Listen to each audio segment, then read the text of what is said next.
99-kun zar qadrini zargar bilar. Yosh yigit avliyolarni tan olmas, ularni nazar pasidan qilmas edi. Bir kuni Zunnun ismli olim yigitning bu ishidan xabar topib, uni yoniga chaqirtirdi.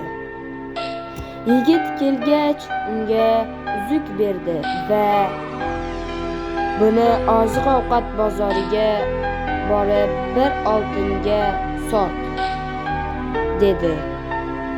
Yigit olimning so'zini yerga qoldirmaslik uchun uzukni olib bozorga bordi.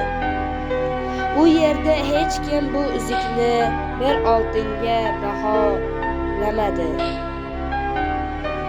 Yigit bir oltin u yoqda tursin-u, bir kumushga ham sotolmasligini fahmlagach, ortga qaytdi va olimga voqeani aytib berdi.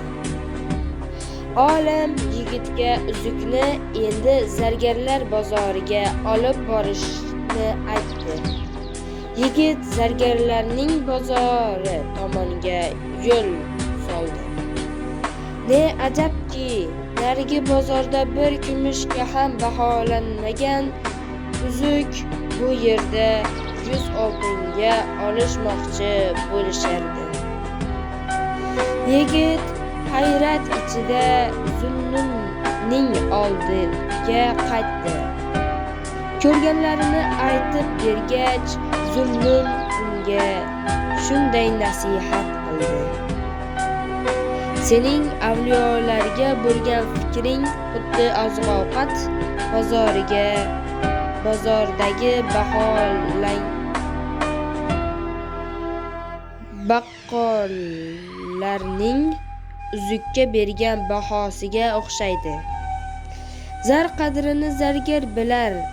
Zargar bilgani kabi buyuklarning qadrini ham faqat buyuklik sohiblarigina yetadilar. Olimlar va avliyolar javharga o'xshaydi.